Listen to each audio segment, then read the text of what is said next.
ही बैठक खऱ्या अर्थानं सर्व नेते मंडळींचे आभार मानण्यासाठी बैठक बोलवली होती। अतिशय मनापासून सर्व घटक पक्षाच्या सर्वच नेते मंडळींनी कार्यकर्त्यांनी अतिशय जिद्दीनं काम केलं। त्याबद्दल उमेदवार म्हणून माझ्या पक्षाच्या वतीनं आभार मानण्यासाठी ही बैठक बोलवली होती। खरं म्हटलं तर कालच्या चर्चेमध्ये पालकमंत्री मुश्रीफ साहेबांनी सूचना केली होती, त्या निमित्ताने ही बैठक घेतली। या पुढच्या काळामध्ये सुद्धा महायुती म्हणून एकत्रितपणानं जिल्ह्यामध्ये आपण काम करू अशा पद्धतीची चर्चा झाली। आणि जिथं कुठं मताधिक्य कमी झाले त्या ठिकाणी आत्मपरीक्षण करून पुढच्या काळामध्ये कशा सुधारणा करता येतील या पद्धतीची चर्चा निमित्तानं झाली। सर्वप्रथम मला या निमित्तानं आपल्यासमोर नूतन खासदार आदरणीय छत्रपती शाहू महाराजांचं अभिनंदन करायचं आहे। त्यांच्या कारकिर्दीमध्ये कोल्हापूर जिल्हा अधिक उंचीवर जावा विकासाच्या दृष्टीनं या शुभेच्छा मला त्यांना द्यायच्या आहेत। त्याचबरोबर आमचे सहकारी मित्र धैर्यशील माने यांचा सुद्धा विजय झाला। या दोघांच्या माध्यमातून आणि राज्यसभेचे खासदार मुन्ना महाडिक या तिन्ही खासदारांच्या माध्यमातून केंद्र शासनाच्या योजना या कोल्हापूरमध्ये याव्यात आणि कोल्हापूरचा अधिक विकास व्हावा अशा पद्धतीच्या शुभेच्छा त्या दोघांना देतोय।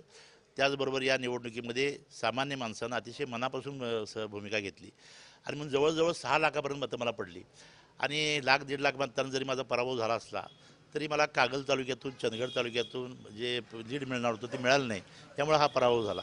पण कोल्हापूर शहरामध्ये असेल, दक्षिण मतदारसंघामध्ये असेल, अतिशय अटीतटीनं ही लढाई झाली। त्यामध्ये सर्वच कार्यकर्त्यांनी मनापासून भूमिका घेतल्या, तिथल्या नेते मंडळींनी घेतल्या, जनतेनं सुद्धा आम्हाला साथ दिली। पण अनपेक्षित असं मताधिक्य महाराजांना करवीर आणि राधानगरीतून मिळालं, त्यामुळं मताधिक्य थोडं त्यांचं वाढलं आणि म्हणून मताधिक्य जरी वाढला, निवडणुका येतात जातात, जय पराजय होत असतो। माझ्या वडिलांची शिकवण आहे, विजय झाला तर कधी हरवून जायचं नाही आणि पराजय झाला तर कधी खचून जायचं नाही। या भूमिकेतनं मंडलिक साहेबांचा विचार घेऊन पुढच्या काळामध्ये सुद्धा आम्ही कार्यरत राहणार आहोत। शिवसेना, भारतीय जनता पक्ष, राष्ट्रवादी पक्षाची जी युती आहे या माध्यमातून पुढच्या काळामध्ये अधिक ताकदीनं आम्ही जिल्ह्याच्या विकासामध्ये सहभागी होऊ।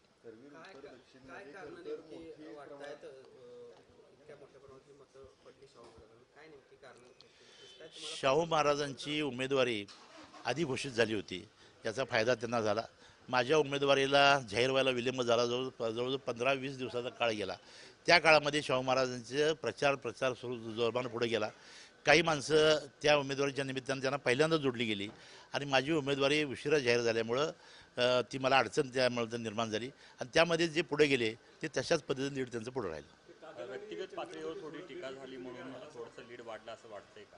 कारण नाही, व्यक्तिगत पातळीवर मी काय चुकीचं बोललो नव्हतो। जे सगळ्या जनतेला माहिती आहे तेच मी बोललो होतो आणि त्यामध्ये व्यक्तिगत अपमान, गादीचा अपमान असं कधीही माझ्या मनामध्ये हेतू नव्हता। त्यावेळी मी सांगत होतो, आजही मी सांगतो, शाहू महाराजांच्याबद्दल आम्हाला व्यक्तिशः आदरच आहे, गादीबद्दल आदर सगळ्यांनाच आहे, आम्हालाच नव्हे, कोल्हापूरला आदर आहे। पण टीका टिप्पणीमुळे लीड वाढलं नाही, तर आम्ही कुठेतरी कमी पडलो म्हणजे लीड वाढलं नाही। आमचं आहे म्हणजे आमचं आहेच, होतंच। आता ते का कमी झाले याचं आत्मपरीक्षण आम्ही करू आणि निश्चितपणाने त्यात दुरुस्ती करू।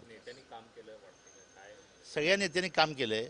आता बरीचशी कारणं मिळतात, दलित समाजाची मतं मिळाली नाहीत, मुस्लिम समाजाची मतं मिळाली नाहीत, कागल तालुक्यामध्ये तो शक्ती मार्ग जाणार आहे त्याचा परिणाम झाला, असे बरेचशी कारणं आहेत।